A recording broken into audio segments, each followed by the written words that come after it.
जय जगन्नाथ सांग माने महाप्रभु श्री जगन्नाथ मंदिर जाजपुर चंडीखोल ठारे संपूर्ण रूप से कार्य समाप्त सरी जाइए।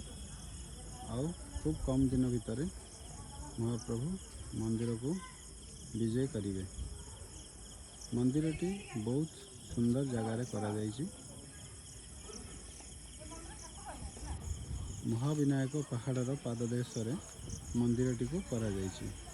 आपण माने चंडी मंदिर आसवा रास्तार ही मंदिरटी टिके आगू पड़ो। आउ मंदिर किछि बाट गला पर महाविनायक मंदिर मध्य पड़ो। मंदिर कारुकार्य अति सुंदर करा जाइछि। आउ ता सहित मध्य बहुत स्पेशियस जगार करा जाइछि। आज आम एठाकू बुलिया पई आस्तिलु।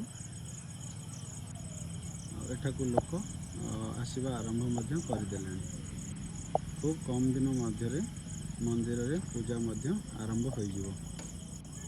चंडीखोल मार्केट ठारू यही मंदिर 2 किलोमीटर रु 3 किलोमीटर भितर अवस्थित अटे।